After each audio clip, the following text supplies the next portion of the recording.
Il est en train de se passer quelque chose au niveau du football. Le football bite de plus en plus et le rugby explose de plus en plus. Et on va essayer de comprendre pourquoi. On va commencer par cette affaire.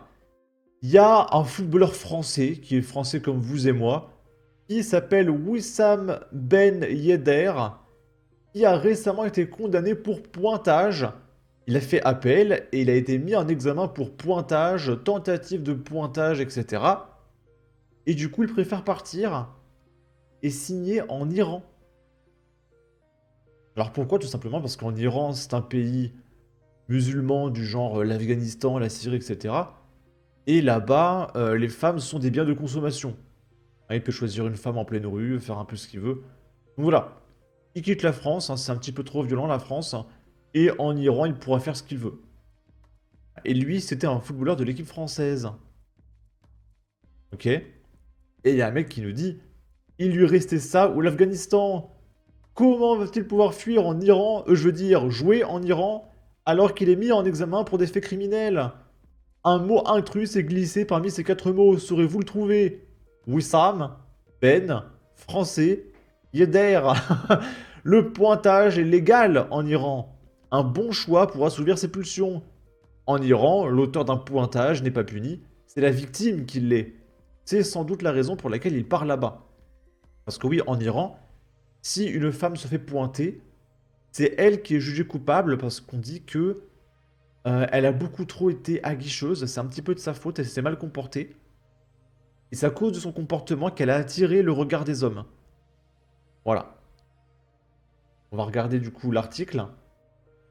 Sans club depuis la fin de son aventure à l'AS Monaco et plombé par des affaires judiciaires, Wissam Ben Yedder va tenter de rebondir dans une destination surprenante, car l'attaquant de 34 ans va s'engager avec le Sepahan SC, deuxième de la Ligue iranienne.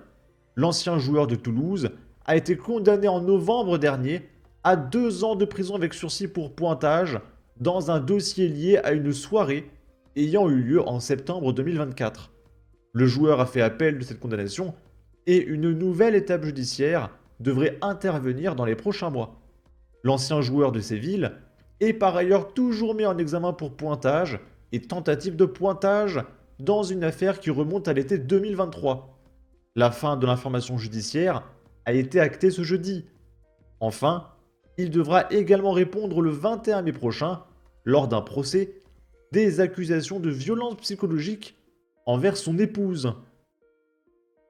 Donc il a une épouse, il pointe des nanas, etc. Ça va très bien se passer en Iran, vous inquiétez pas. Et là, il y a un débat sur Sud Radio, parce que Didier Deschamps, il a refusé un Algérien dans l'équipe de France. Et du coup, il y a un débat pour expliquer que Didier Deschamps, il est méchant. D'accord? Et qu'il fait ça parce qu'il a un problème avec les Algériens. Et on se plaint. Ben, je pense que Deschamps, c'est Rotaillot. Je pense que Deschamps, c'est Bruno Rotaillot. Je pense qu'il a un problème avec les Algériens. Je pense qu'il a un problème avec les Franco-Algériens. C'est Michel Moulin qui pointait l'autre fois autour de la table cette possibilité.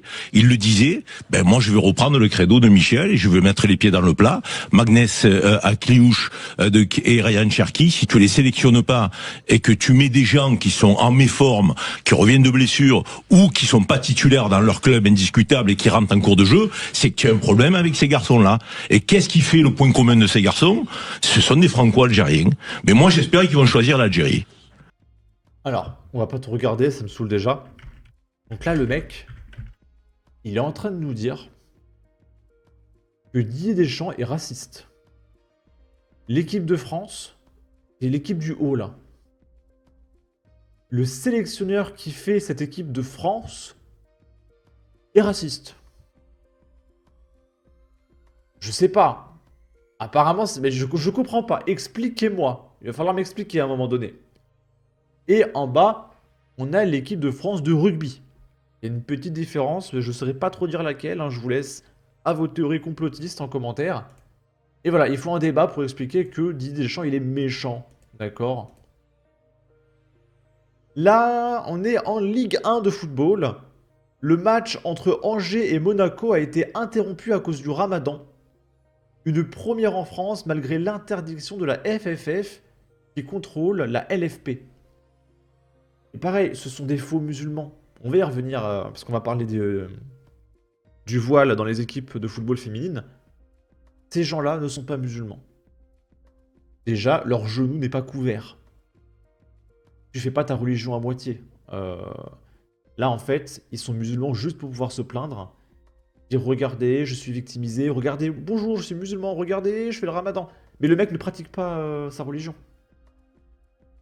C'est comme ici, le Sénat adopte une proposition de loi portée par les Républicains visant à interdire le port de signes religieux, notamment le voile, lors des compétitions sportives, y compris au niveau amateur.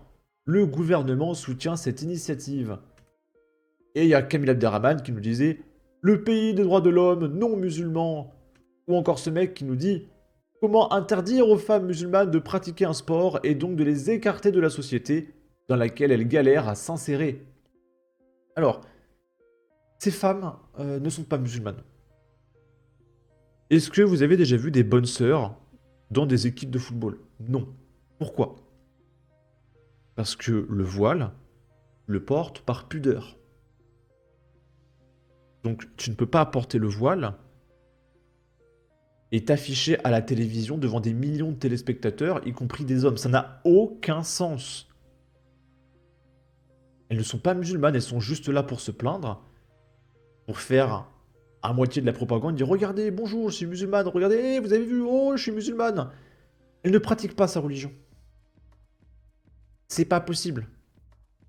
C'est comme toutes les gamines là, qui portent le voile, et à côté de ça, avec leur voile, elles font des ouais, je dis wallah frère, mon cousin, elles font des tchèques et tout, elles insultent les grands morts de tout le monde, il y en a qui deal, etc. C'est pas compatible. C'est pas parce que tu mets un voile que tu es musulmane. Et ça énerve beaucoup de monde de voir ces faux musulmans faire du prosélytisme. Alors qu'ils ne pratiquent absolument pas leur religion. C'est juste pour montrer, regardez, je suis musulman, je me plains, je suis une victime. Si tu es musulman, tu ne te montres pas devant des millions de téléspectateurs avec ton voile, ça n'a aucun sens. Bon. Là, pareil, t'es soi-disant un musulman, TikToker, qui se pointe à l'église Saint-Pierre, à Strasbourg, et qui se filme en train de réciter le Coran dans l'église, juste par pure provocation. Le mec n'est pas un pratiquant ou un croyant. Quel pratiquant ou croyant se pointe dans des églises, des synagogues, des mosquées pour volontairement provoquer d'autres religions? Le mec, il n'est que dans la provocation, il n'est pas pratiquant. Il fait son intéressant. Et c'est insupportable. Et à côté de ça, il y a Ben le Patriote qui nous parle de rugby.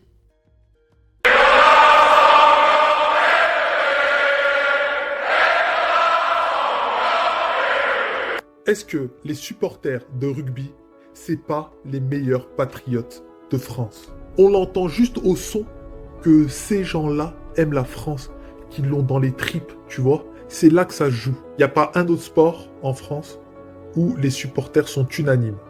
Ils sont tous fiers d'être français. Dans le stade, il n'y a pas d'autres drapeaux, on voit que des drapeaux français, les gens qui chantent, la bonne ambiance, pas de débordement. De suite, il y en a certains qui vont nous dire « Ouais, non, mais c'est parce qu'il n'y a pas de Français de telle ou telle origine, il n'y a que des vrais Français. » Ben, comment on peut inculquer ça, justement, à tous ces autres Français?